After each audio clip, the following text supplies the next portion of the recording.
Pendant 5 jours, les députés nationaux membres de la Commission environnement, tourisme, ressources naturelles et développement durable ont examiné article par article la proposition de loi relative à l'élevage initiée par la députée nationale Annie Mobunza.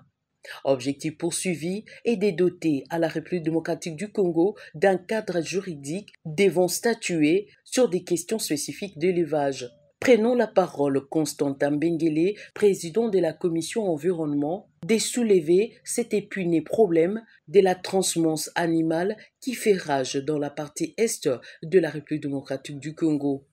Vous savez ce qui se passe au niveau sur le plan sécuritaire à l'Est, tout comme du côté de l'Ituri. On a déploré certains cas où il y a des éleveurs qui entrent au Congo avec des armes. Et donc, toutes ces questions-là, nous devons les approfondir pour pouvoir réglementer.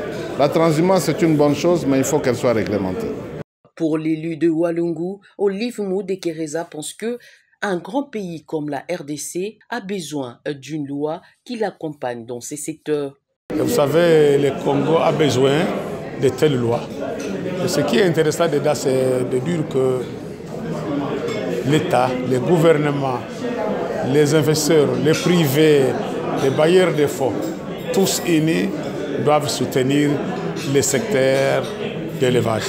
Un avis partagé par le député national Odiane, qui espère voir la ministre en charge d'élevage d'éveiller sur l'application de la dite loi au cas où ça passait au niveau de l'Assemblée nationale. Ce que nous pouvons espérer, c'est d'abord l'appui du gouvernement et des partenaires internationaux, parce que le gouvernement que nous avons ne sera pas en mesure de résoudre toutes les équations que nous avons retrouvées dans cette proposition de loi. Vous savez, la viande fait partie de l'aliment le plus important pour notre santé. Beaucoup de coins, notamment dans le Grand Kivu, en Ituri, dans la province du Haut-Ouélé, Bas-Ouélé, au Katanga, dans les provinces voisines, on mange de la viande. Mais il faudra que ces viandes répondent aux normes telles qu'elles dictées dans cette proposition. Mais il faut... Les lois, nous en avons dans notre pays. Mais le problème, c'est le suivi. Est-ce qu'on va suivre? Est-ce que le gouvernement va s'impliquer? Est-ce que le gouvernement va mettre les moyens nécessaires pour que cette loi soit réellement une loi active pour aider notre communauté? C'est là où se trouve le problème.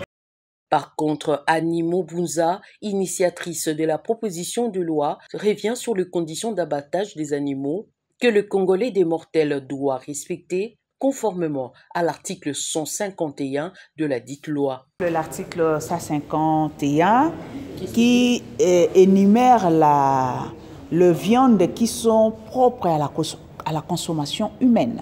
Quelles sont les conditions d'abattage de ces viandes-là? Et on a à l'article 178, on a parlé de comment conserver et comment les viandes sont bien conservées et destinées à la consommation humaine.